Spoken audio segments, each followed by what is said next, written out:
தொகுதிக்குட்பட்ட திருப்போரூர் ஊராட்சி ஒன்றிய அலுவலகத்தில் நடைபெற்ற 2024-2025 ஆண்டு கலைஞரின் கனவு இல்ல திட்டத்தின் கீழ் பயனாளிகளுக்கு புதிதாக வீடு கட்டுவதற்கு பணி ஆணையம் வழங்கும் விழா செங்கல்பட்டு மாவட்ட ஆட்சித்தலைவர் ச. அருண்ராஜ் அவர்கள் தலைமையில் திருப்போரூர் ஒன்றிய பெருந்தலைவர், திருப்போரூர் முன்னாள் சட்டமன்ற உறுப்பினர், திருப்போரூர் வடக்கு ஒன்றிய கழக செயலாளர் எல். இதயவர்மன் அவர்கள் வரவேற்பாற்றினார். பயனாளிகளுக்கு வீடு கட்டுவதற்கு பணி ஆணையம் வழங்கி விழா பேருரையாற்றினார். இதில் சிறப்பு அழைப்பாளர்களாக கலந்து கொண்ட காஞ்சிபுரம் வடக்கு மாவட்ட கழக செயலாளர், குறு சிறு மற்றும் நடுத்தர தொழில் நிறுவனங்களின் துறை அமைச்சர் தாமு அன்பரசன் அவர்கள், திருப்போரூர் சட்டமன்ற உறுப்பினர் எஸ். எஸ். பாலாஜி அவர்கள், செங்கல்பட்டு மாவட்ட திட்ட இயக்குனர் அவர்கள் கலந்து கொண்டு பயனாளிகளுக்கு வீடு கட்டுவதற்கான பணி ஆணையை வழங்கினார்கள்.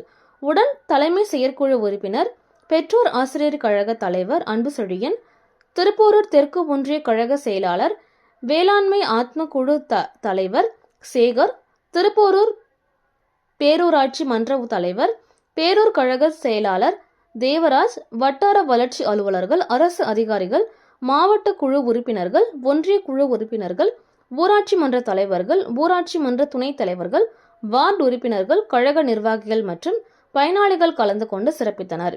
இறுதியில் திருப்போரூர் ஊராட்சி ஒன்றிய துணை பெருந்தலைவர் திருமதி சத்யா சேகர் அவர்கள் நன்றி உரையாற்றினார்கள்.